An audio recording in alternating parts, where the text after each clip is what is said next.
What's up, YouTube? I did a video a couple of days ago. I think I put it up. It's been within this week, guaranteed. But anyways, I think I missed a lot of concrete points. So in today's video, we're gonna talking about how not to bore your family when talking about work, especially when it's something new that you're starting. So it's like a remix of that video, and I'll link it in the description, and I'll also put it at the end tag. Let's get to it. What's up, everybody, and welcome back to the channel. We're doing a remix here today, and we're going to be talking about a couple of subjects that I didn't touch on as much with yesterday's video. I say yesterday because I recorded it, or maybe no, I didn't record it yesterday. I recorded it a couple of days ago, but I edited it and rewatched it yesterday, and noticed that I didn't touch on a couple of important topics. So I'm doing a remix of that video. I'll link it below. I think I said it in the intro, but just in case, I'm going to link it below, and I'll probably put it at the end tags of this video in case you want to watch it. I don't know. It's just for fun, and at the same time, it really did bug me that I rambled on and didn't touch on all the points that I wanted to touch. So today we're going to be talking about how not to be boring when talking about work. I may do a few versions of this video as time progresses, because there is a lot of kind of sub bullets that I'd like to talk about this, because it's not so much about being boring when talking about work, but it's also on how overwhelming your family, which was the original title of the video, on how not to overwhelm your family by always talking about the same subject. In this case, I like to talk to new entrepreneurs, new business owners, new self-employed, anybody who's thinking about starting a side hustle, anybody who's thinking about changing their side hustle to their main hustle. So there is a lot of subjects. It could be something that you learned. It could be something,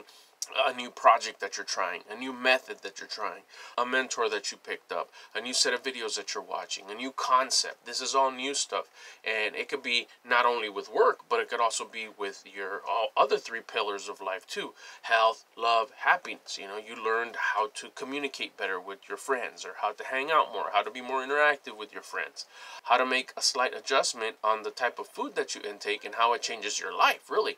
And these could be all really cool, like aha subjects that can consume you in a good way, which is really good for you and great that you're making the adjustment and changing, but you can overwhelm your family by always talking about these subjects any chance you get, because you love your family so much, or you love your friends so much, or whoever your close circle is. You could overwhelm them by just over talking about these subjects. Now, before I talk about the suggestions, I was notorious for doing that. I did say that on my last video. I would always talk about those new things, especially if I found a new set of videos, or I found a new content creator, or I found a new book, or I found a new author, or whatever. I would just always talk about that. Now, these few examples that I'm going to talk about is because I was guilty of always talking about the new things I learned during these times. So I figured they could be common, so I share them with you so you don't get caught up in the same situation. Bringing up awareness. I did talk about that in the last video. As long as you have awareness and you know what you're doing, you're consciously aware whether you're overdoing it or not doing it enough and hoarding the information and not sharing it. But the concept of this video is be careful to not overdo it. Dinner time.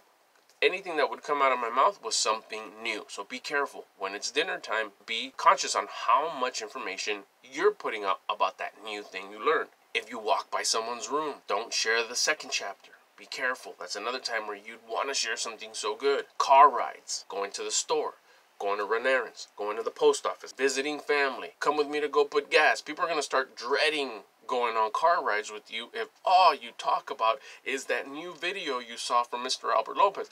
They might enjoy watching Albert Lopez. They might want to even gravitate towards Mr. Albert Lopez channel and check out his content. But if you nag it to them all the time, they're going to avoid wanting to watch Mr. Albert Lopez. I'm using it as an example, of course. They're going to avoid wanting to go to the channel or book or podcast that you're suggesting, because you're always drilling it. So be careful. During bedtime, when you go say goodnight, those are all places where you can fall into the trap of over talking about that new thing that you learned. So be very careful. You could even make it a point to say, I'm not going to talk about anything new that I learned at any of those times. And I'm only going to do it on Saturday when we're outside working on the garden. Or I'm only going to do it on breakfast on Sunday. Bring up that one point, and it better be a good point. Make it a good point and give yourself 30 seconds, 1 minute. Make it the size of an Instagram post. Make it 1 minute of that one new thing that you learned. And that's it. Practice it. You have all week to practice it. Make it a short 1-minute spiel of what you really must share with your loved ones, and pick a time that you're going to do it. That's your shot. That's your opportunity to pitch, to talk about it with your family or a family member. Now, be careful though. Don't say, okay, we'll use my family for example. I'm going to use the car ride for groceries to talk about it with my wife, with your 2 kids sitting in the back. And then I'm going to use dinner time to talk about it with my son, with your daughter and your wife sitting on the other seat. And I'm going to use driving to the gym to talk about it with my daughter, with your son and your wife sitting there.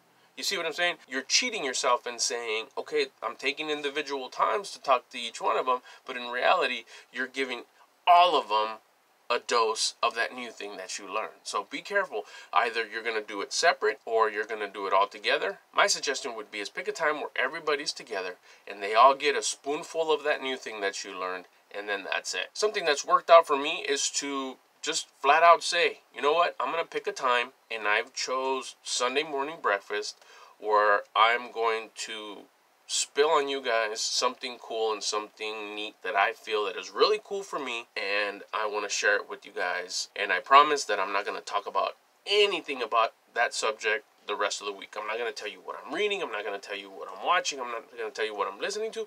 But I do ask that you guys listen to me. I'm going to give you about 1-minute talk of something super cool that I learned or that I want to share with you that maybe could be useful to you, maybe now or in the future, once a week, and I pick Sunday to do it. So don't be, this gives them the opportunity to not be surprised. They're going to appreciate that. They're actually going to pay attention because they know it's only coming once, and it's going to be Sunday, and it's going to be during breakfast, and anything else that comes out of your mouth the rest of the week is not going to be related to that new book that you're reading. So there you have it. That's the remix on the how to not be boring when talking about work. I hope this result was a little bit different than the other one. They're both good videos, no doubt about it. Go check that one out. I love that one because it featured my Valentina, my tuna. She came out and sat on my lap during most of the video, so go check that out. Otherwise, I hope you enjoyed this video. If you did, give it a thumbs up. Second, if you haven't subscribed yet, I invite you to subscribe, and yes, of course, hit that notification bell so you can get notified every time I upload a video. And if you know anybody that could benefit by consuming my content, please don't be afraid, don't be shy. Share my content with them, whether it's on social, whether you tell them about it, whether you screenshot it and text it to them, or DM it, whatever you like. I'm sure you can figure it out. Thank you so much. I appreciate it. And I'll see you in the next video. Thanks for watching.